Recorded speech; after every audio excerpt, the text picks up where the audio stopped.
Amados irmãos, vamos louvar ao Senhor com o hino S37. Amém.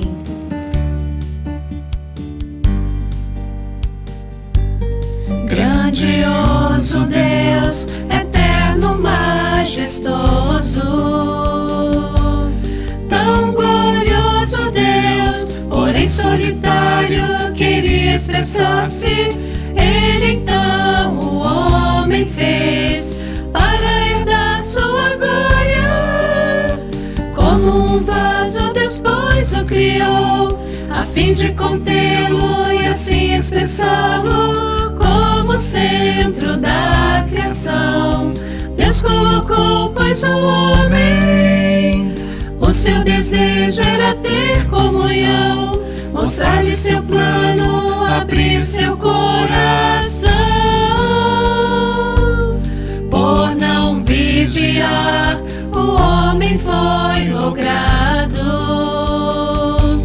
Não ouviu a Deus, desobedeceu-lhe, entrou o pecado, e a morte penetrou, contaminando o homem. Medo e vergonha o fizeram fugir, de Deus afastado, foi danificado. Mas em Deus o amor clamou, e veio em busca do homem.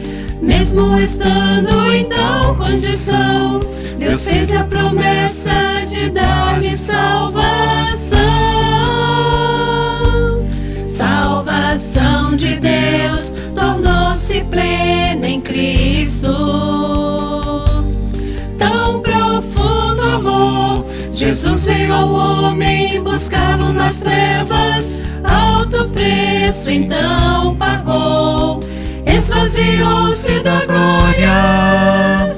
Vindo em carne sofreu privações, foi tão rejeitado e aqui desprezado. Sua alma derramou, sangue verteu até a morte.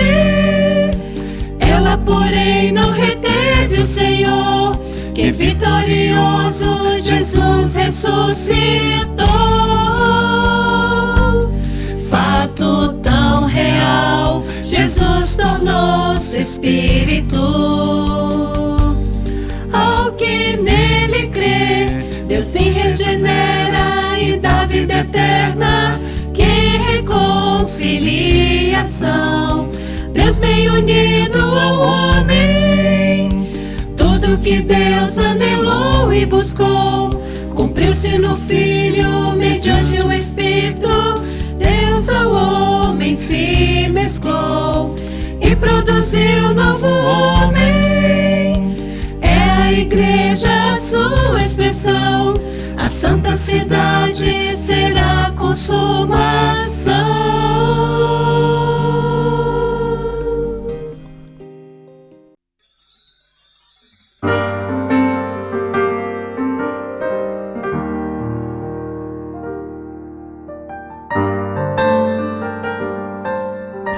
Amém, amados irmãos, Jesus é o nosso Senhor. Mais uma vez estamos aqui para compartilhar a nossa palavra ministerial da igreja em Taguatinga. Você que está nos assistindo pelo YouTube, você que de alguma forma chegou o link para você participar desta palavra, desta comunhão, fica à vontade para deixar seu like, se inscrever no canal e sobretudo deixar o seu compartilhar aquilo que te ganhou, aquilo que te chamou a atenção nessa palavra. Lembro também que em algum lugar aqui da nossa tela vamos ter um QR Code. Se você for tocado pelo Senhor e quiser ofertar, esse QR Code está aí disponível para você fazer uso e poder consagrar os seus recursos financeiros para a igreja e a obra dele nessa terra, né? Lembrando que a igreja em Taguatinga é uma igreja que também investe nas missões, que investe na obra, além, é claro, das necessidades locais. Então, esse QR Code vai te levar para um link do PagSeguro e lá você pode escolher os meios de pagamento, né, os meios de doação para você estar cobrindo, né, as necessidades do Senhor nessa terra. Muito bom.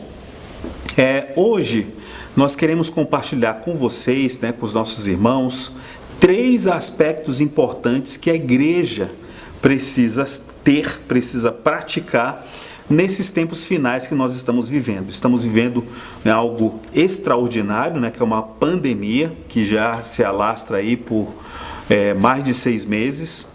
E isso tem, de certa forma, trazido muitos transtornos não só para as nações subdesenvolvidas, como também para as nações desenvolvidas. Então, de mamana a caducano, todo mundo está, de alguma forma, sendo afetado.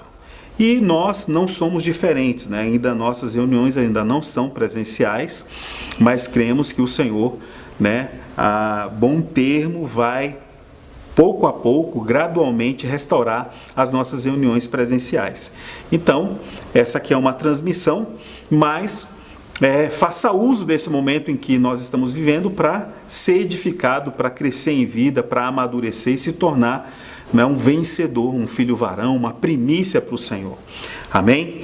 Então, dentro desse momento que nós estamos vivendo, dentro desse contexto que nós estamos experimentando, a igreja precisa assumir algumas características que são decisivas, que são norteadoras para o momento dos tempos finais que nós estamos vivendo, não é isso? E quais são essas 3 características que a igreja precisa ter para então corresponder às expectativas de Deus, nos tempos finais? Então, a primeira característica que a igreja precisa ter é o reino. A igreja precisa ser a realidade do reino nos tempos finais. Além disso, a igreja também precisa ser o corpo de Cristo. A igreja precisa ser edificada como o corpo de Cristo, porque é esse grande pé que vai pisar na cabeça da serpente. De um lado tem o meu e o teu andar individual, mas de outro lado nós temos o nosso andar coletivo, a nossa edificação coletiva, para que Deus tenha uma perfeita edificação nessa terra e uma boníssima expressão para fazer frente ao seu inimigo.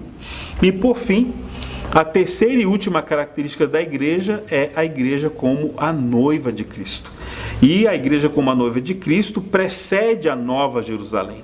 Enquanto a noiva de Cristo, ela acontecerá, ela estará em plenitude no reino milenar, no milênio, onde nós vamos nos casar com o nosso noivo, que é Cristo. No porvir, no qual nós estamos falando, que é pós o tribunal de Cristo, nós então vamos celebrar as bodas do Cordeiro, onde a igreja precisa ser a noiva e Cristo, obviamente, será o nosso noivo. E na Nova Jerusalém nós seremos então a esposa de Cristo por toda a eternidade. Então, se você quer experimentar esse casamento, alguns requisitos você e eu precisamos satisfazer para então estarmos arrolados como essa noiva de Cristo. Então, essas 3 características traz consigo também 3 pontos importantes: a igreja como o reino, a igreja como o corpo de Cristo e a igreja como a noiva de Cristo. Então guarde bem, anote bem isso aí e medite nos versículos que nós iremos trabalhar acerca da igreja como esses 3 aspectos. Lembrando que a igreja tem inúmeros aspectos dentro das Escrituras. A gente está chamando a atenção desses 3 porque consideramos que eles são imprescindíveis para o momento que a gente está vivendo hoje. Bom, a igreja como o reino, como a realidade do reino, ela aponta para que direção? Que característica realça na igreja como o reino? Então, a igreja como o reino, ela está relacionada com aquele grupo de pessoas que está comprometido em fazer a vontade de Deus. Então, se você quer ser o reino de Deus hoje, ou a realidade do reino de Deus hoje, você precisa dar atenção à vontade de Deus. Vamos ver isso, a igreja como reino, a partir de Mateus capítulo 6, versículos 9 e 10, apontando aqui para a oração do Senhor Jesus, quando ele então é indagado pelos discípulos de que ele pudesse ensiná-los a orar. Então aquela oração que o Senhor fez, ela é muito significativa para expor a esse aspecto importante da igreja como reino. Então diz: Portanto, vós orareis assim: Pai nosso que estás nos céus, santificado seja o teu nome, venha o teu reino, faça-se a tua vontade, assim na terra como no céu. Vejam, a igreja como reino está associada a duas coisas importantes. Primeiro, o nome. Segundo, a necessidade da vontade de Deus ser feita na terra, como ela já é feita nos céus. Então, quando o Senhor diz, vem o teu reino, logo em seguida ele diz, faça-se a tua vontade. Se a vontade de Deus é feita na sua casa, na minha casa, ali nós temos a realidade do reino.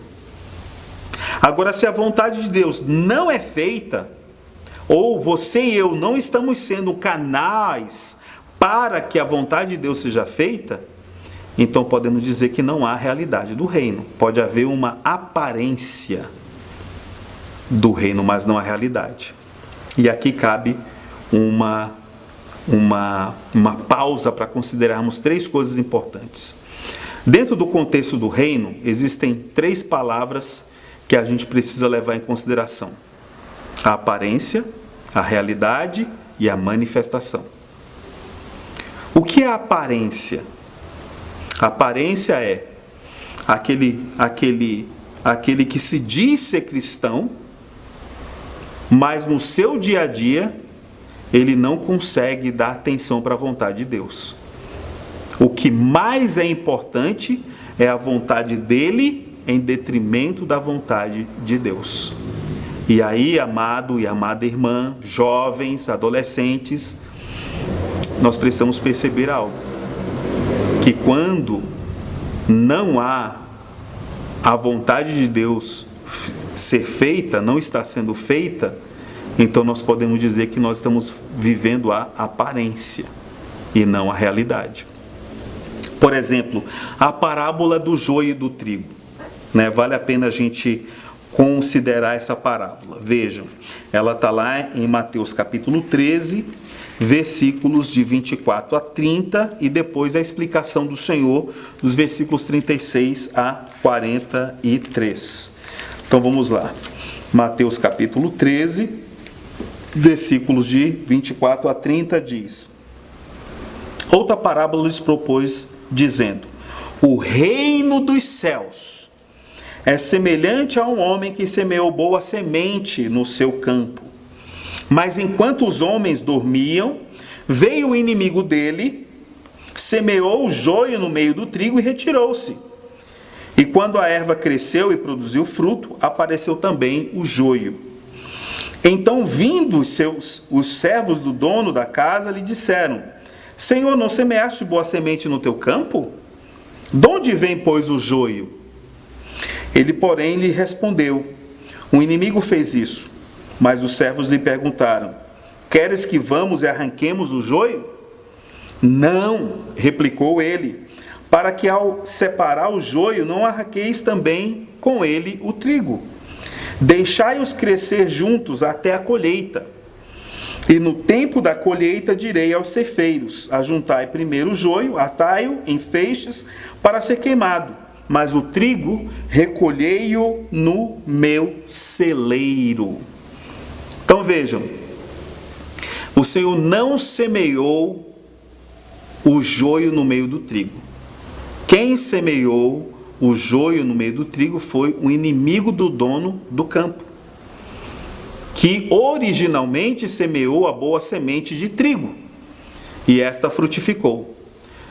Mas o Senhor, ao ser alertado de que havia joio no meio do trigo, os servos deram uma ideia: Senhor, você não quer que a gente arranque?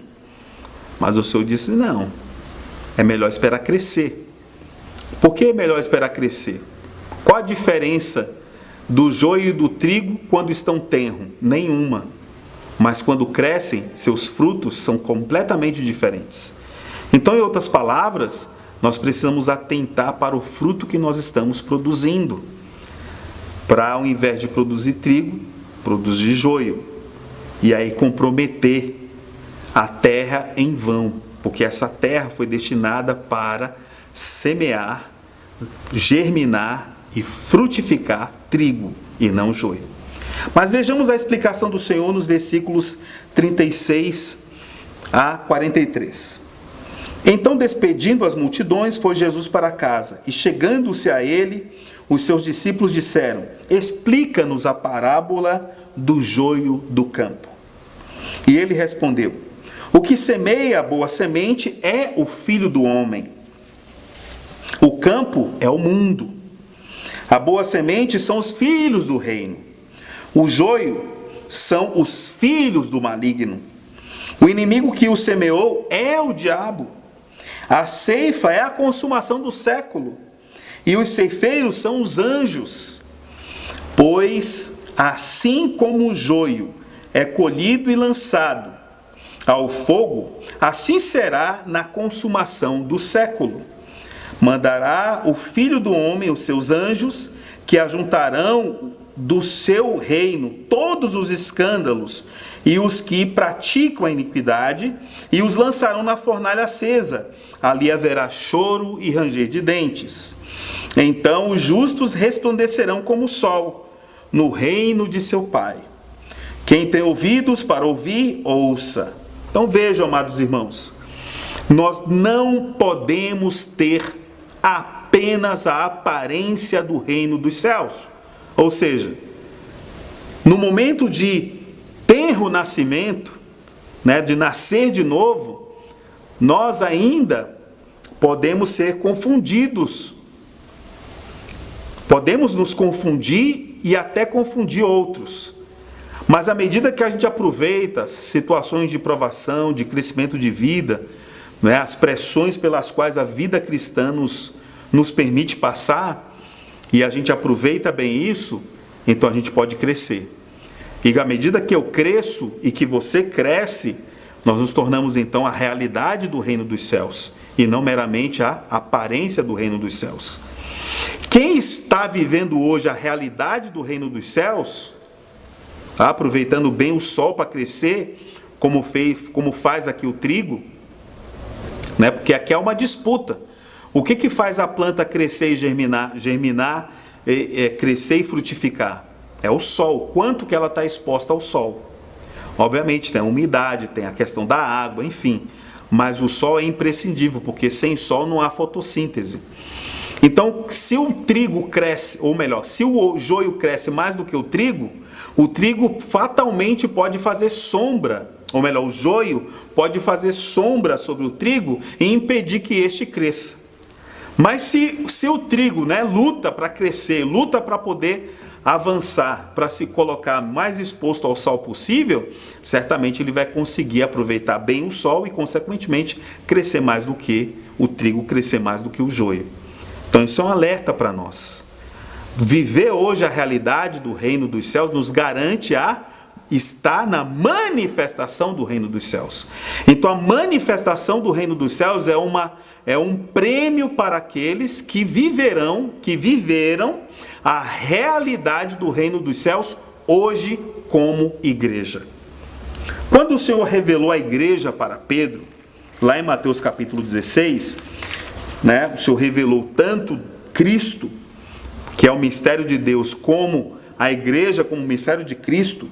Ao final dessa revelação, o Senhor disse no versículo 19 do capítulo 16 de Mateus: dar-te-ei as chaves do reino dos céus. O que ligares da terra terá sido ligado nos céus, e o que desligares da terra terá sido desligado nos céus. Então, em outras palavras, a igreja recebeu as chaves do reino dos céus. Essas chaves, na verdade, é a autoridade para fazer as pessoas entrar nesse reino ou para impedir que elas entrem. Que você e eu saibamos usar bem essa chave.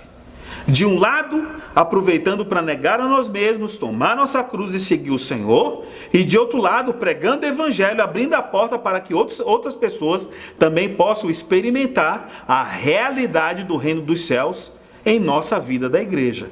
Por isso que é imprescindível nesse contexto as nossas reuniões terem qualidade, terem palavra. Para quê? Para que o reino tenha expressão. A expressão do reino vem à medida que a palavra é trabalhada em nós. Se eu vou para um grupo familiar, ou pseudo grupo familiar, onde a palavra não é compartilhada, eu fatalmente estarei correndo o risco de não ter noção da realidade do reino dos céus.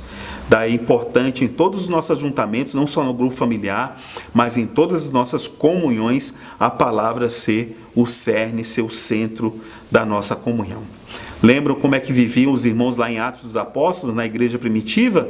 Eles tinham tudo em comum e eles tinham comunhão no ensinamento dos apóstolos. Então hoje nós também temos muitas palavras aos sábados ministradas pelo irmão Esdras, aos domingos ministradas pelo irmão Pedro Dong e às quartas-feiras ministrada pelos irmãos Esdras, ou melhor, pelos irmãos Miguel Mar e André Dong. Então, nós temos muito pasto para poder crescer e fazer da nossa vida da igreja a realidade do reino dos céus. Amém?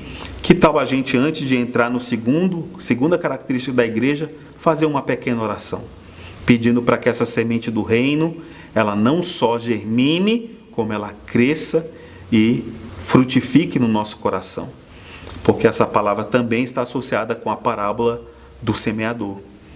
Aqueles tipos de terras são os tipos de coração que nós encontramos. Muitas vezes estamos com o coração endurecido, cheio de pedras. Às vezes estamos com o coração impenetrável, né, a ponto porque ficou como aquela terra à beira do caminho, que foi pisoteada pelo pecado, que foi pisoteada pela falta de proveito das frustrações, e consequentemente nosso coração ficou endurecido para que a semente possa então entrar.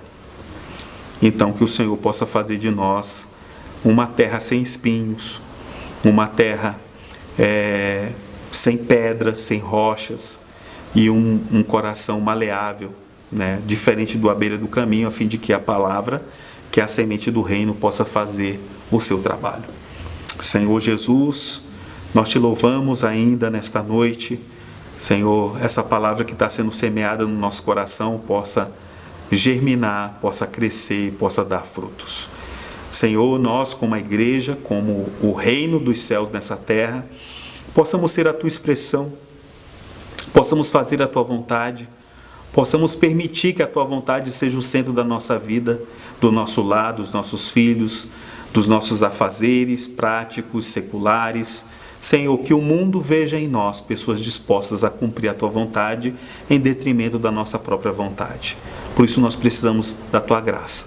Abençoe esses adolescentes que estão nos ouvindo, jovens, os adultos, as mamães, os papais, os nossos amados irmãos de melhor idade, que todos, Senhor, estejam engajados nessa carreira, nesse desejo de cumprir a tua vontade, nos reconectando de volta a Deus e vivendo conectados em Deus. Amém. Muito bem. Então, a segunda característica da igreja é a igreja como o corpo de Cristo. Enquanto de um lado o reino aponta para a vontade de Deus, sendo vivida na igreja, o corpo de Cristo aponta para a edificação. Hoje o Senhor quer me edificar e te edificar, para que o corpo dele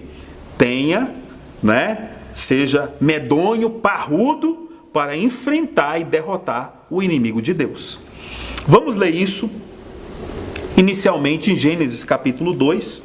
Gênesis capítulo 2 traz uma figura muito preciosa da maneira como Eva foi criada, para que nós tenhamos então, a partir daí, uma figura para compreender como se dá a nossa edificação nos dias atuais.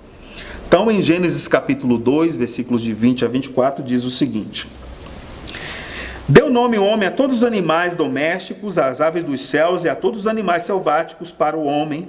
Todavia, não se achava uma auxiliadora que lhe fosse idônea. Veja, enquanto Adão dava nome a todos os animais, ele procurava dentre os animais uma auxiliadora. Graças a Deus ele não encontrou essa sua auxiliadora entre os animais. Versículo 21. Então o Senhor Deus fez cair pesado sono sobre o homem, e este adormeceu. tomou uma das suas costelas e fechou o lugar com carne.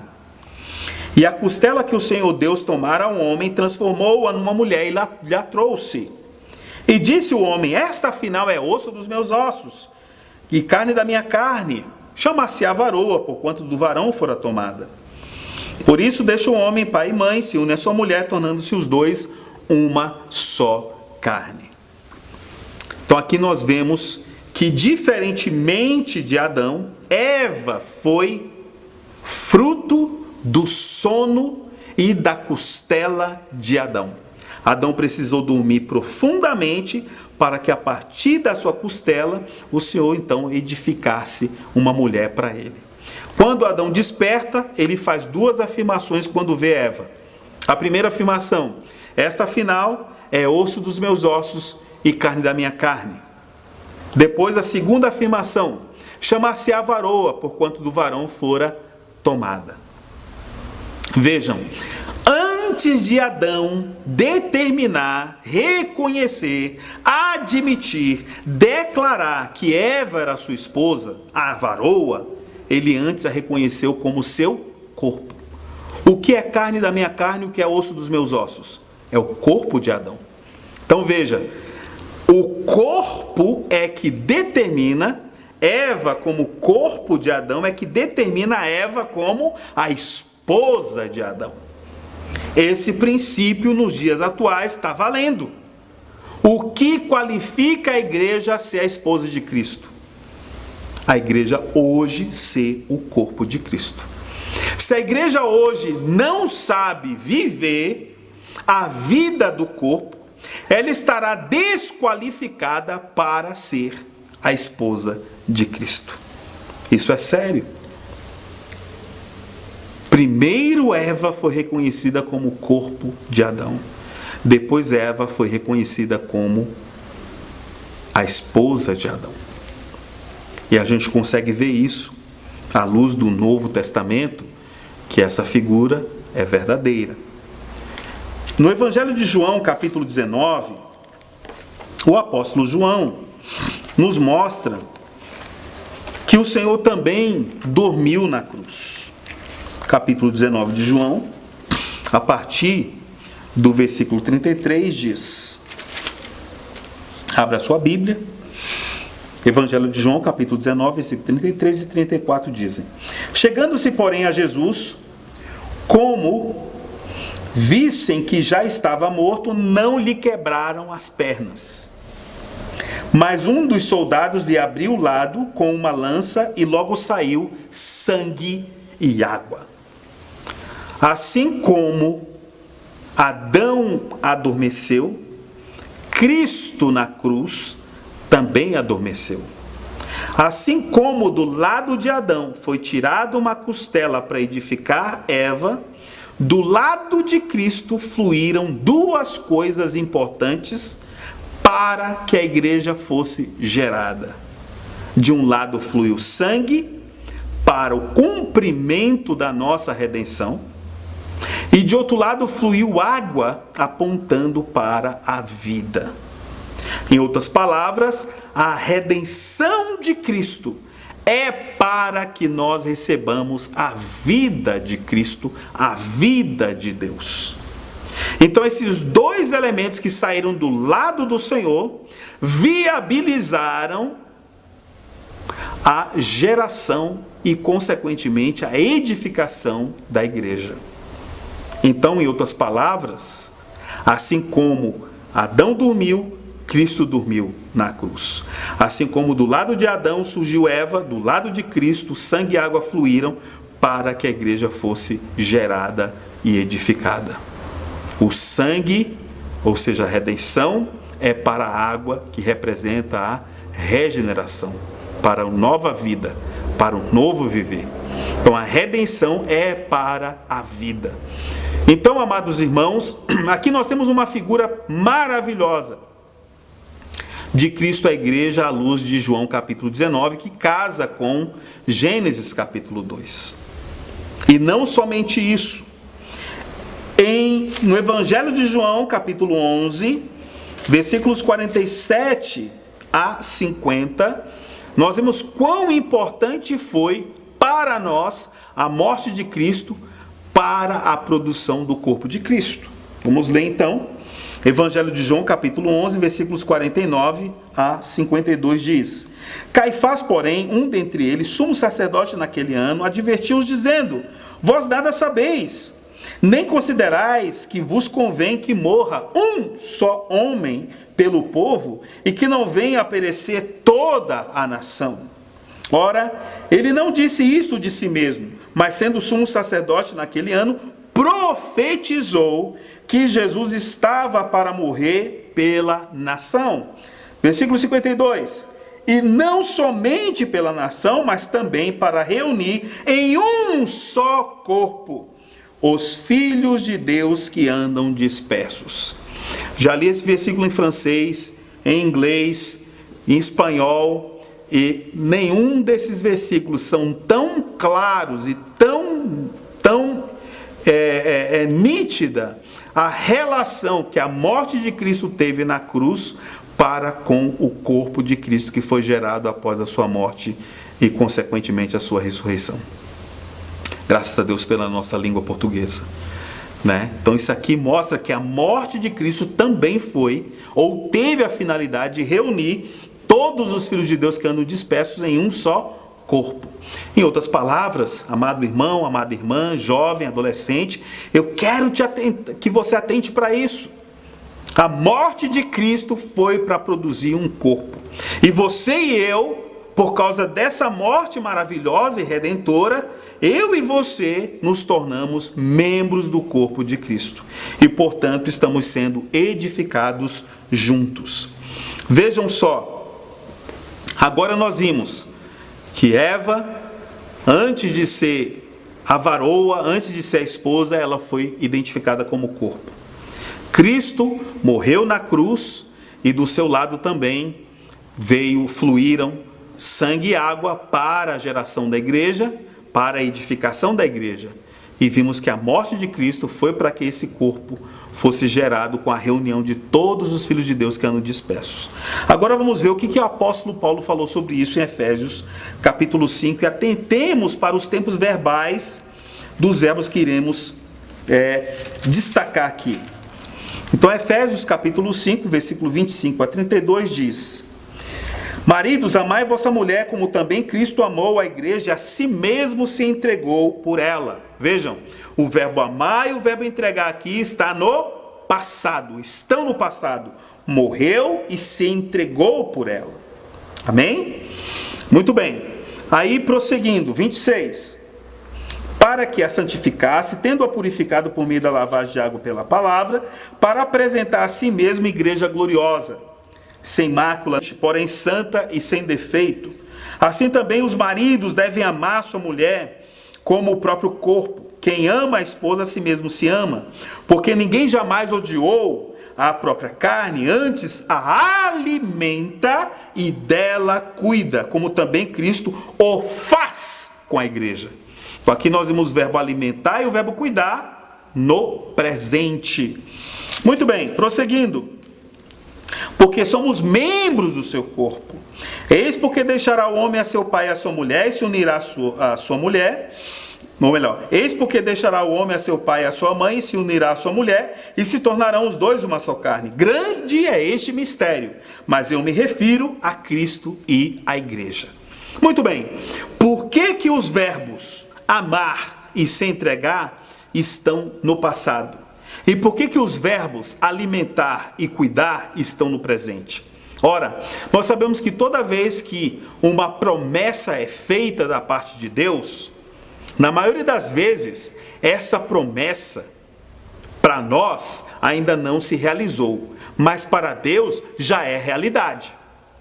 Promessa para nós, que estamos limitados pelo tempo e pelo espaço, mas para Deus o que Ele prometeu já é real, já é fato. Já é realidade. Como é que eu tangencio isso? Como é que eu toco nisso? Pela fé. Quando eu exercito o meu espírito, eu toco na fé, o caminhãozinho da palavra de Deus vem até o meu espírito, passando pelo o meu corpo, pela audição, passa pela minha mente, vontade, emoção, a minha alma, e chega no meu espírito e ali deposita a fé. Ou seja, a fé objetiva que estava fora de mim, agora se tornou subjetiva porque está dentro de mim e faz parte da minha vida cristã, da minha experiência de vida. Então, dessa maneira, o que Deus fala, mesmo em tom de promessa, para o tempo de Deus é fato, mas para nós está se cumprindo. Então, quando o Senhor disse que amou e se entregou, é porque ele já tem uma esposa. Amar e se entregar é para a igreja como a sua esposa, como a sua noiva. Mas alimentar e cuidar hoje é para a igreja como o seu corpo. Então, em outras palavras, o que Cristo está fazendo hoje para obter a igreja como a noiva e a sua esposa no porvir? Está cuidando e alimentando. E quem ele usa para que esse cuidado e essa alimentação de fato ocorram? Os irmãos mais crescidos do nosso meio. E o Senhor tem nos dado, para todas as igrejas e irmãos, para que a igreja não morra de fome e não perca seus cuidados. Então, amado irmão, amada irmã, jovem, adolescente, preste atenção nesse detalhe. Se eu e você recebermos ou nos dispormos a receber esse cuidado e o alimento que o Senhor está nos proporcionando hoje, certamente estará garantido a igreja como a noiva de Cristo naquele dia. Mais um ponto que dá ênfase para a igreja como o corpo de Cristo. Ela está sendo edificada. E aí podíamos entrar em Romanos capítulo 12, 1 Coríntios capítulo 12, mostrando os aspectos, os dons que o Senhor deu para os membros do corpo de Cristo, para que esses possam negociar e ser edificados. Temos 2 Coríntios capítulo 3, que fala dos materiais para a edificação da igreja, os especiais, que é o ouro, a prata e as pedras preciosas, representando o Pai, o Filho e o Espírito, respectivamente, que são os materiais que passam pelo fogo e são mais purificados depois da ação do fogo. Enfim, muitos temas nós podemos abordar, mas eu quero que você guarde esses dois verbos: cuidar e alimentar. Você e eu precisamos cuidar de alguém. Você e eu precisamos alimentar alguém. Amém? Muito bem. Então a igreja, como corpo de Cristo, hoje está recebendo os cuidados dos membros do corpo de Cristo por meio do Espírito. Amém?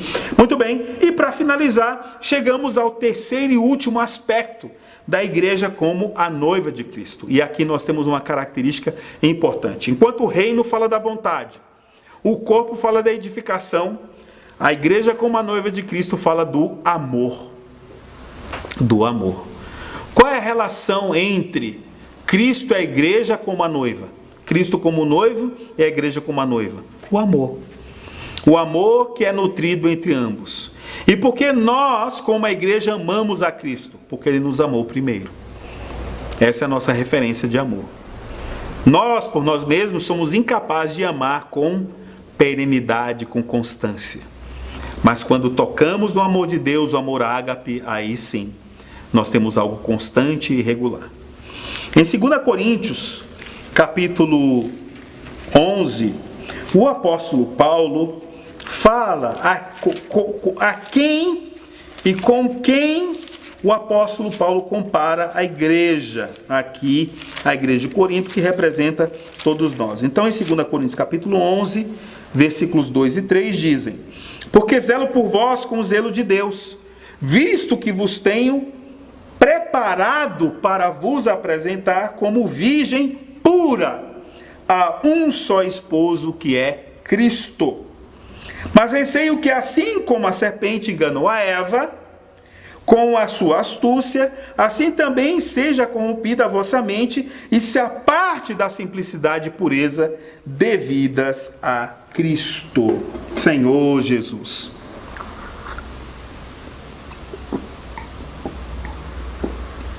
Vejam, quando o apóstolo Paulo relaciona a igreja como a noiva de Cristo aqui, como a virgem pura para um só esposo, ele fala do perigo dessa pureza, dessa simplicidade serem comprometidas, que é a interferência da serpente.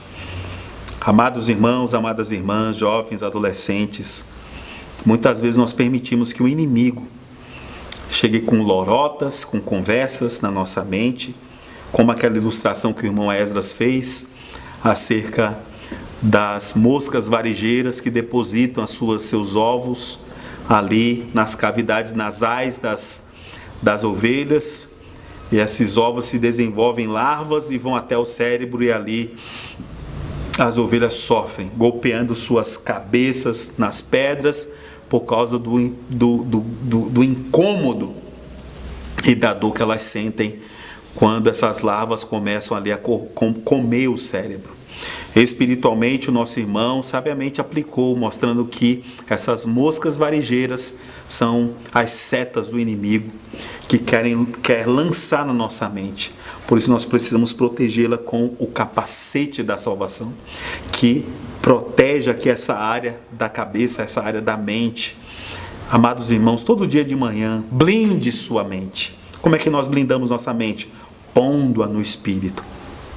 Romanos capítulo 8 diz: mente posta na carne é morte, mas mente posta no Espírito, ou inclinada para o Espírito, é vida e paz. Se você e eu queremos ter paz, não tem outro caminho, amado irmão, amada irmã, senão colocar nossa mente no Espírito. Eu te encorajo a fazer isso, constante e frequentemente.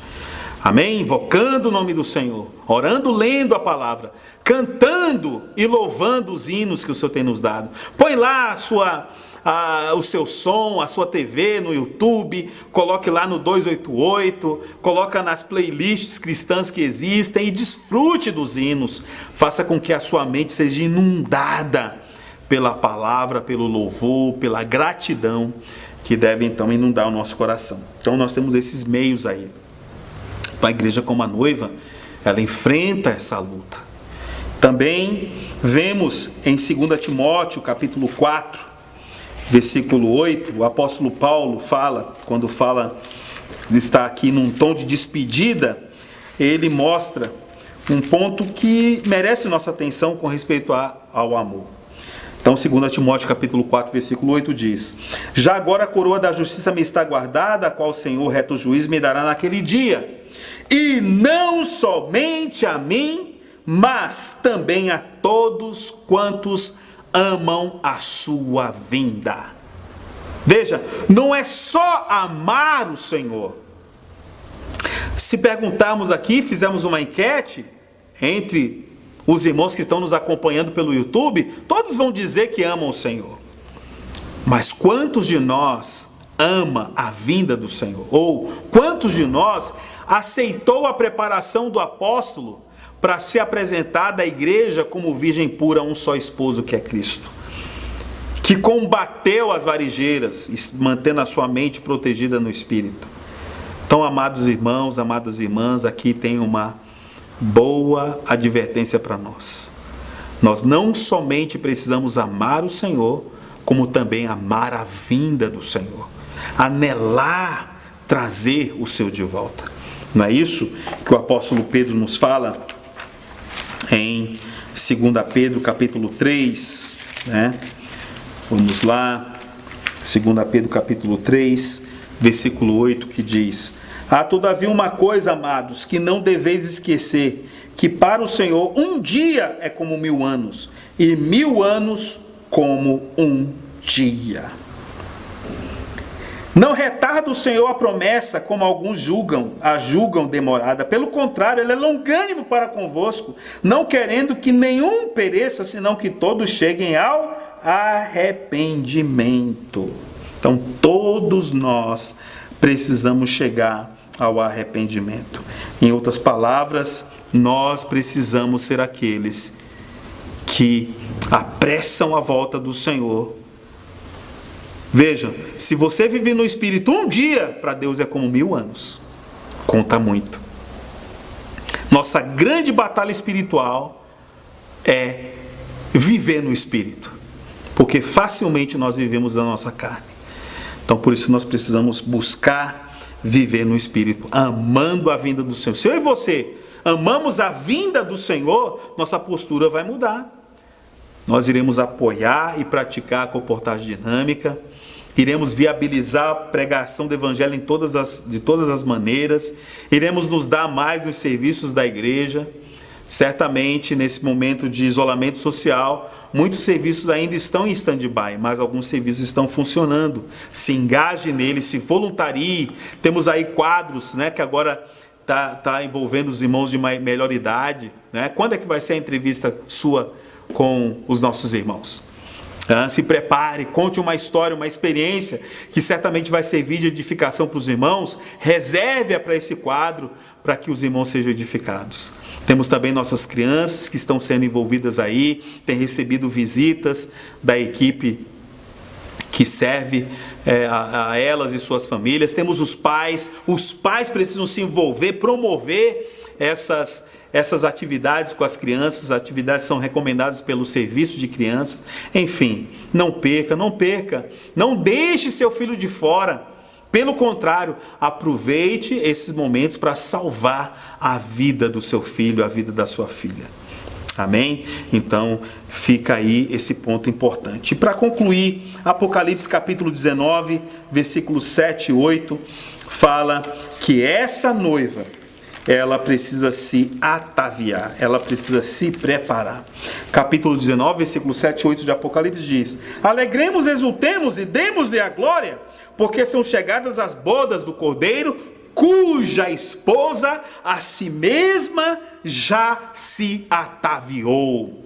Já se ataviou. Aqui é fato, é real, é realidade, é uma ação que foi realizada, foi concluída, ela já se ataviou. E o resultado disso: pois lhe foi dado vestir-se de linho finíssimo, resplandecente e puro, porque o linho finíssimo são os atos de justiça dos santos. Em outras palavras, a igreja, como a noiva de Cristo, como a esposa de Cristo, precisa estar com os seus atos de justiça em dias. O que é um ato de justiça? É a vontade de Deus. Essa igreja aqui é motivada pelo amor, pela ansiedade que ela tem de encontrar-se com seu noivo, de estar preparada com as suas vasilhas cheias do azeite. Elas não estão apenas com azeite nas lâmpadas, mas com azeite nas vasilhas. E agora recentemente tivemos aí uma mensagem das irmãs, as mulheres virtuosas, né, que brilham. Você precisa brilhar, eu preciso brilhar. Por meio do quê? Por meio desse óleo, por meio desse azeite, por meio do Espírito que está em nós. Então, amados, nós precisamos aproveitar todo o tempo possível para então, né, servir de momento para encher nossas vasilhas e declarar o nosso amor pelo Senhor, fazendo a vontade dEle, praticando atos de justiça. Amém? Então, que nesses tempos finais, você e eu, como a igreja, sejamos o seu reino, a realidade do reino dos céus, vivendo a vontade de Deus nessa terra, fazendo a vontade de Deus. Como é que é a vontade de Deus? Quando a vontade de Deus é feita, o reino vem. Venha o teu reino, faça-se a tua vontade, assim na terra como no céu. Não vamos somente olhar para os céus e vislumbrar a vontade de Deus sendo feita pelos anjos, mas precisamos olhar para a terra e perceber que a vontade de Deus também precisa ser feita aqui entre nós. E por outro lado, a igreja também é o corpo de Cristo. Sem o corpo de Cristo, se a igreja como o corpo de Cristo, ela não pode ser a noiva de Cristo, a esposa de Cristo. Por isso que o Senhor, antes de nos chamar esposa, Ele quer ver-nos como o corpo dele, fazendo tudo aquilo, edificando uns aos outros, promovendo a mútua edificação com a palavra e a vida. E por fim, também, amados irmãos, ser aqueles que amam a vinda do Senhor, sendo a noiva de Cristo, aqueles que realmente propagam o amor de Deus, fazendo a sua vontade, viabilizando a conexão das pessoas que outrora foram desconectadas por causa da desobediência, né, influenciadas por Satanás, sejam de novo reconectadas a Deus e vivam conectadas para que o Senhor possa então ter a sua vontade feita e consequentemente ter uma esposa madura, uma noiva madura com quem Ele casará no porvir. Teremos 1000 anos de festa de casamento, de bodas, e então teremos o nosso Senhor como nosso esposo por toda a eternidade. Jesus é o Senhor. Não deixe de compartilhar deixar o seu like, se inscreva no canal, deixe seu compartilhar aí no chat da igreja, nós queremos também aprender uns com os outros. Amém? E que o Senhor seja com cada um de nós, seja com o teu Espírito. Eu queria terminar com uma breve oração. Amém, Senhor? Obrigado pelos irmãos que nos assistiram até esse momento da nossa transmissão. Que o Senhor possa fazer deles o teu reino, levando-os a cumprir a tua vontade, possa fazer deles também o teu corpo, levando-os a serem edificados mutuamente, a sermos edificados mutuamente, e por fim também sejamos a tua noiva, para que, Senhor, declaremos o nosso amor por ti, não somente amando a ti, mas amando a tua vinda, ser aqueles que vivem ansiosos por ter o Senhor de volta na sua segunda vinda. Amém? Nós abençoamos nossos amados irmãos em nome do Pai, do Filho e do Espírito Santo. Amém.